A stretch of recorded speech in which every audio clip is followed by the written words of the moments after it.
निर्वाचन अन्तर्गतको मतगणनाको अन्तिम नतिजा आइसकेको छ र यसमा प्रत्यक्षतर्फको सम्पूर्ण मतगणना सकिएको छ भने समानुपातिकतर्फ 1 करोडभन्दा बढी मतगणना भइसकेको छ र अब केही मतगणना मात्रै हुन बाँकी छ र यो अनुसार अहिलेसम्मको रिजल्ट हेर्दाखेरि चाहिँ प्रत्यक्षतर्फ राष्ट्रिय स्वतन्त्र पार्टीले 125 सिट जित्न सफल भएको छ भने नेपाली कङ्ग्रेसले 18 सिट, नेकपा एमाले 9 सिट, नेपाली कम्युनिस्ट पार्टीले 8 सिट, श्रम संस्कृति पार्टीले 3 सिट, राष्ट्रिय प्रजातन्त्र पार्टी राप्रपाले 1 सिट र स्वतन्त्र तर्फबाट महावीर पुनले 1 सिट जितेर 165 सिटको नतिजा आइसकेको छ र समानुपातिकतर्फ पनि अहिलेसम्म करिब 1 करोडभन्दा बढी मतगणना भइसकेको छ र यो अनुसार चाहिँ राष्ट्रिय स्वतन्त्र पार्टीले 49 लाखभन्दा बढी मत ल्याएर उसले करिब 48% मत ल्याएको छ र त्यो अनुसार चाहिँ उसको 58 सिट आउन सक्ने प्रक्षेपण गरिएको छ र यो नै करिब अन्तिम नतिजा हुन सक्ने देखिएको छ। अब केही मात्र मतगणना बाँकी रहेकोले त्यसले मुख्य रिजल्टलाई नतिजालाई खासै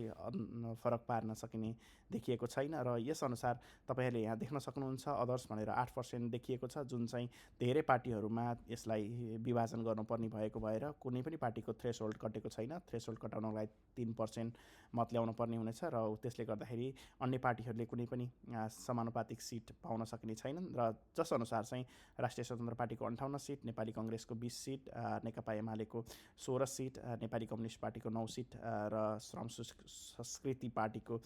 4 सिट, राष्ट्रिय प्रजातन्त्र पार्टीको 4 सिट हुन सक्ने देखिएको छ र यसअनुसार कुल 275 सिट मध्ये राष्ट्रिय स्वतन्त्र पार्टीले 183 सिट ल्याउन सकिने देखिएको छ, जुन अहिलेको कुल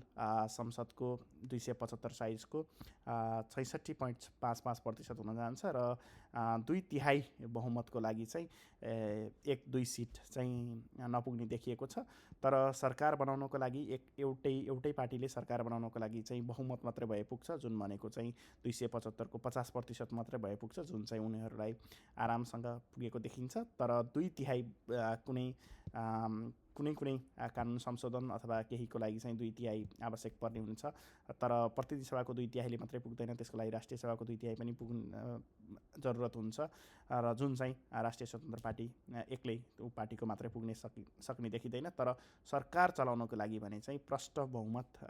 राष्ट्रिय स्वतन्त्र पार्टीले पाइसक्ने देखिएको छ र यो चाहिँ अहिलेसम्मको नतिजा हो र अब यो नै अन्तिम नतिजा हुन सक्ने भन्न सकिन्छ, किनभने यसमा अब हामीसँग केही लाख मात्रै मतगणना गर्न बाँकी छ र जसले चाहिँ यो ओभरअल नतिजामा खासै फरक पार्न सकिने देखिएको छैन। र तपाईँहरूले यसमा जिल्लागत रूपमा देख्न सक्नुहुन्छ र यो निलो रङमा देखिएको चाहिँ राष्ट्रिय स्वतन्त्र पार्टीको नतिजा हो भने रातोमा नेपाल कम्युनिस्ट पार्टी एमालेको हो र अर्को गाढा रातो, दुईवटा रातो देख्न सक्नुहुन्छ। एउटा रातोले चाहिँ नेपाल कम्युनिस्ट पार्टी र अर्को रातोले चाहिँ नेपाली कम्युनिस्ट पार्टी र अर्को रातोले चाहिँ नेपाल कम्युनिस्ट पार्टी एमालेको बोर्ड देख्न सक्नुहुन्छ र हरियो रङले चाहिँ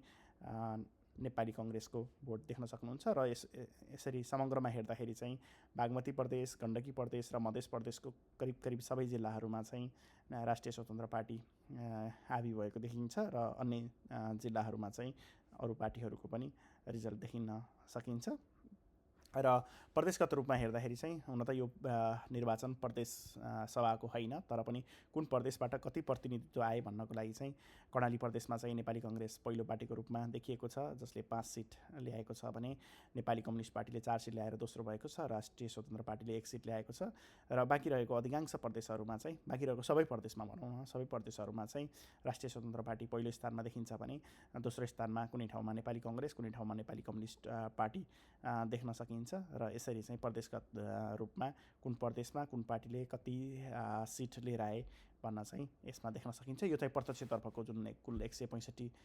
सिटको नतिजा हो र